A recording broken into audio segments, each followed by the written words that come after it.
Hey guys, T here, back for another impromptu vlog update thing, whatever you want to call these. I don't know. I do one every couple of weeks now, it feels like, to let you know what I've been up to and what I've been getting into and, you know, whatever trouble is brewing, etc., with the Backstreet Boys reunion tour that's affecting the whole world right now. While I've got everybody here at the beginning of the video before anybody leaves, remember, Library Owl number 3 just came out, and so did Shield Maiden number 20, The Tragedy of Dr. Galaxy. So make sure you go see those. Library Owl especially is a lot of work, because I do all those backgrounds and things by hand, and my wife cuts out all the figures and items and things for me, and, you know, putting it all together, plus writing a story, plus doing artwork for it, plus voice work. It's a ton of work, so please go see it. It's a lot of effort to put together. Shield Maiden 20 was a little late. I was hoping to drop it like maybe 3 days before it came out, but something happened on my artist's. Conrad Atega said that some stuff was going on with his life, so there's nothing we can really do about that first. Real life comes first before artwork and commissions and things. I was checking in on him like a week after I commissioned the art, and he delivered it like the next day, so oh well. Really and truly, my hard cutoff date is like the 15th of the month, and I think we released it on like the 1st of the month, so I'm trying to keep it there so that it's like, you know, it's the start of the month, it's time for Shield Maiden, or it's the start of the month, it's time for new comics to come out, you know. So since it's supposed to be comic book like, I'm trying to drop those at the very beginning of the month, or like the day before, you know, the last day of the last month, etc. So far, I hope you guys have been enjoying the Stalwart Shield Maiden, because parts of it were kind of hard to get through, because it's very much an abuse and recovery story, and you kind of have to handle that with padded gloves so that you don't insult anybody or make anybody super upset or anything like that, because like the first 4 issues were about abuse, and the second 4 issues were about recovery, and then the last 4 issues are going to be about like rising above and moving on with life, etc., etc. That was very much the framework for the Stalwart Shield Maiden, even if it doesn't focus on it 100% of the time, because let's face it, you know, 120,000 words worth of an abuse story would be exhausting, so I separated it into like 3 acts instead. Number 20 just came out, and I actually bashed out number 21 in like 2 days, so that text is already done. And, you know, it's not due, in my mind, it's not due for another 3 or 4 weeks, because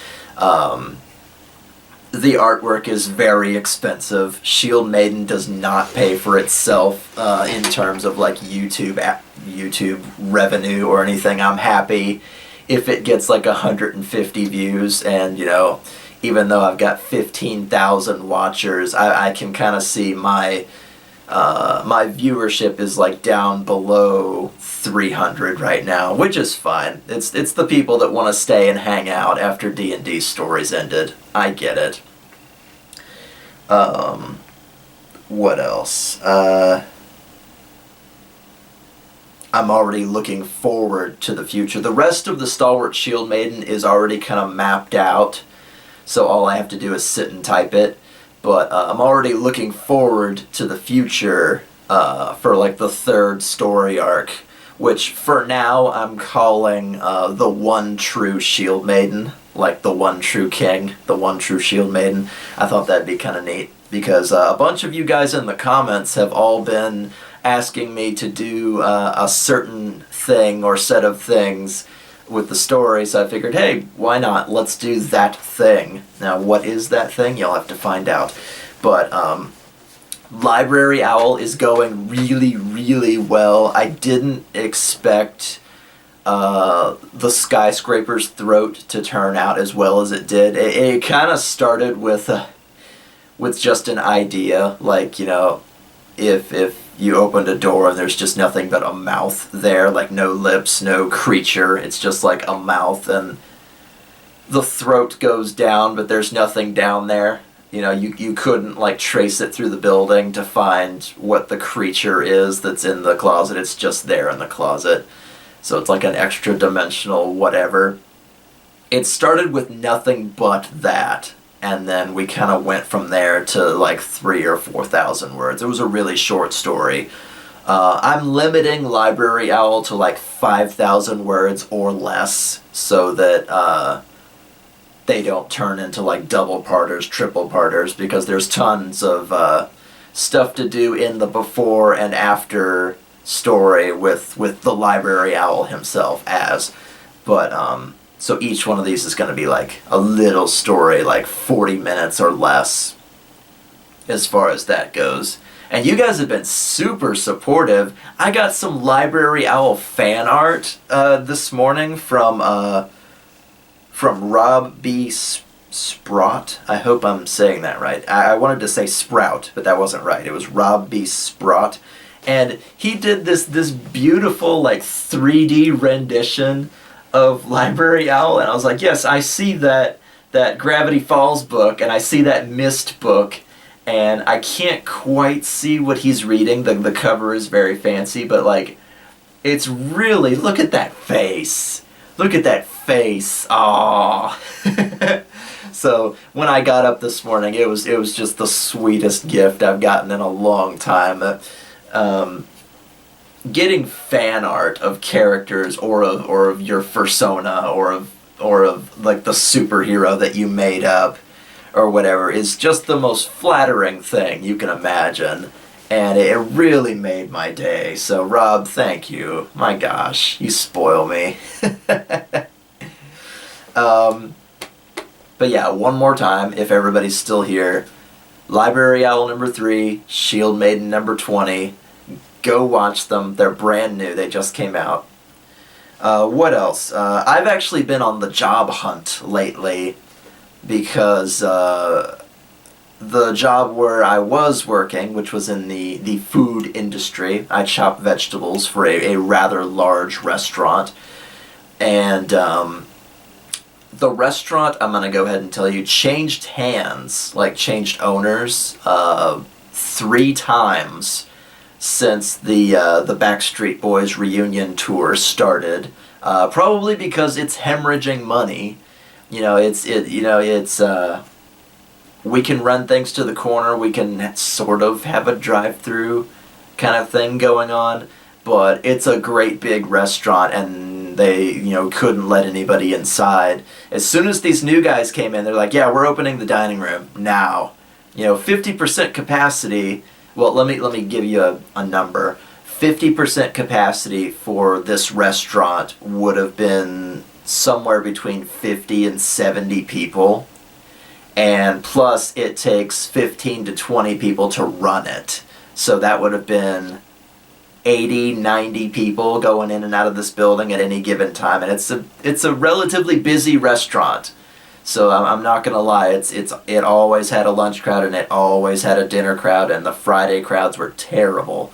So right now during the Backstreet Boys reunion tour, it wasn't something I wanted to be a part of. So as soon as I heard they were opening those doors, I was like, all right, I'm out. And I quit. And I had a heart-pounding couple of weeks, or what was it? 11 days. I had a heart-pounding 11 days looking for a new job, and I found a new job. It doesn't pay the best, but it's better than sitting at home, especially right now during the Backstreet Boys reunion tour. But it's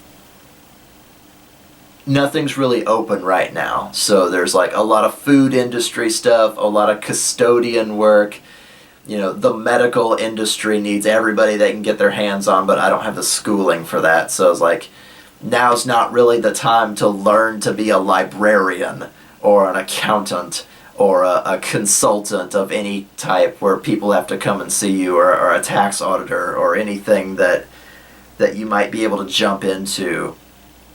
It's like, if you don't want to work at a grocery store or like a super what do they call them, necessary services or whatever, there's a word for it, but you can't find work right now. So I'm very grateful for what I did get, and when this mess is over in a year or so, I can look for like a real job. I mean, I don't need a ton of money right now because you can't go anywhere. So, I'm not going to go shopping. I'm not going to go on any vacations right now. So I don't need a ton of money, but still got to pay those bills. So it's not super exciting, but it's better than nothing. And I'm glad I'm not sitting at home like so many people have to these days. So many people are applying for like assistance and food stamps and things, and I consider myself very lucky that I don't have to do that. So I'm very proud of myself for finding a new job so quickly and staying safe, because safety and happiness is more important than money and the mess that was going on at this restaurant, let me tell you. What else? I've been told to kind of shill for my Subscribestar account, which is like Patreon, but better. So, on Subscribestar right now, it's like if you donate like $1 or $5 or $10, I think the tiers that I set up, $10 is like the absolute most you can give me, because I'm not going to ask anybody for like a ton of money per month or whatever. Right now, if you jump onto my Subscribestar and donate, you can see extra artwork for Library Owl, like stuff that didn't make it into any of the episodes that I still have like laying around. And you can see the next episode of Shield Maiden, the text. I haven't recorded it yet. I haven't gotten any voice acting done or any editing or anything. So like the rough draft of Shield Maiden number 21 is already up there. So you could pay like $1 and like read the next issue before anybody else, because like between 4 and 6 weeks is like the time span between each episode. So if you want to see more Shield Maiden right now, donate $1 and there you go. My wife is my editor, and my mother is my conscience when it comes to Shield Maiden, because I have way too many female characters, and I need to think about both of them when I'm writing, so I know that I'm doing female characters justice, but really I've become so used to it now. I need to put more dudes in Shield Maiden. Anyway, the Subscribestar thing, I think I'm making like $26 a month or something. Like it's not even paying for Conrad Ortega's artwork yet, so it's something that helps out with that right now.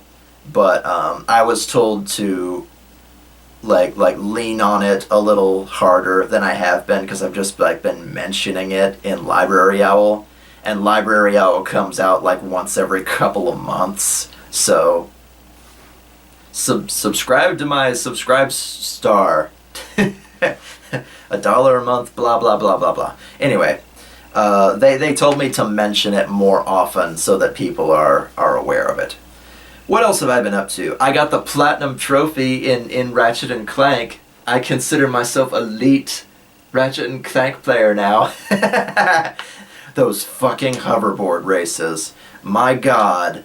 I practically had to cheat, because like when you get all the golden bolts, you can slow the game down to play in like slow motion or whatever, and I had to slow the game down so that my reflexes would be fast enough, and then I had to get online and figure out what I was doing wrong, because the trophy is you have to finish the race within like 1 minute and 35 seconds or whatever, and that was the only thing holding me back. I got it down to like a minute 36 and some change, and I just couldn't do it. I sat there for fucking hours trying to get this hoverboard race done so I could have the platinum trophy. And I go online, I'm like, what am I doing wrong?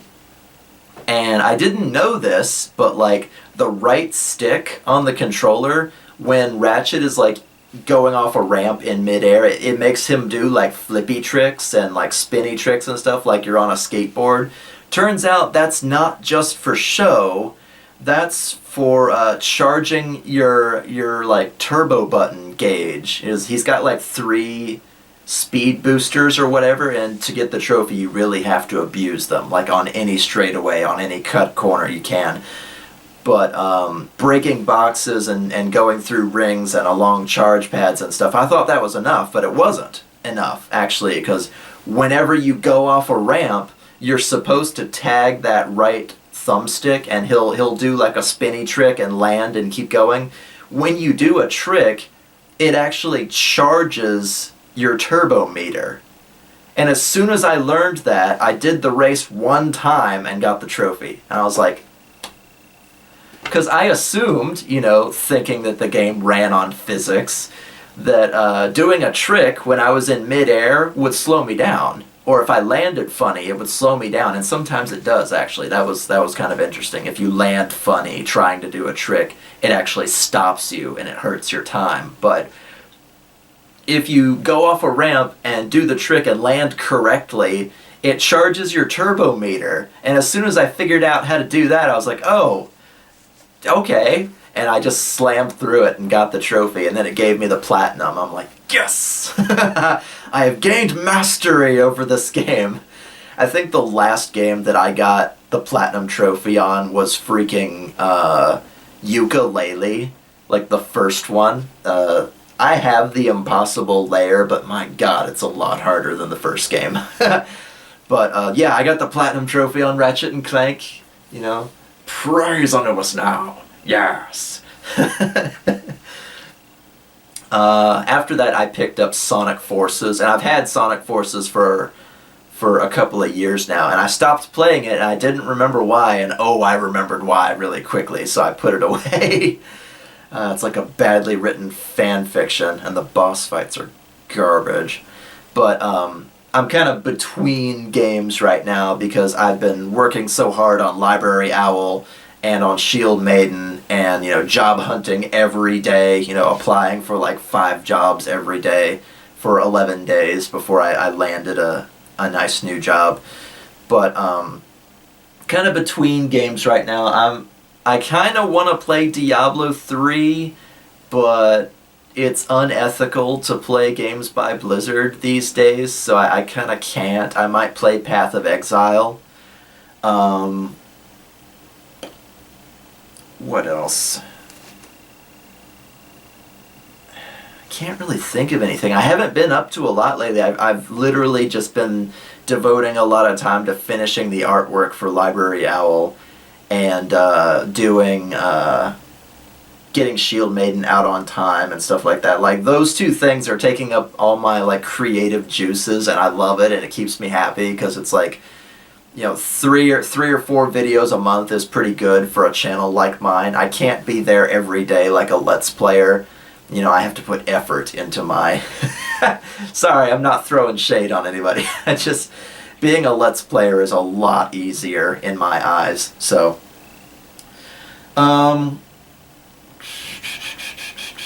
what else? I can't really think of anything. Just Shield Maiden, Library Owl. I got some nice artwork. I got a new job. Subscribe-star. Wanted to brag that I got that platinum trophy. I guess that's all for now. I just wanted to check in with you guys and let you know what I was up to. As far as like manga and stuff goes, the next Beastars, I think, comes out on the somewhere in late September, and then there'll be another one in like November, so I haven't gotten the next one yet. It's not out yet. So I've been being very careful with my money and, you know, not spending any of it during the past 11 days when I've been without a job. You know, I'm very money conscious, especially nowadays. But Beastars is kind of like my treat when it comes out every couple of months. So I've been waiting and waiting and waiting on that. So that's all I wanted to talk about. I hope you guys are doing okay. Like, comment, subscribe, all that YouTuber crap that I'm supposed to say. I'll see you guys later.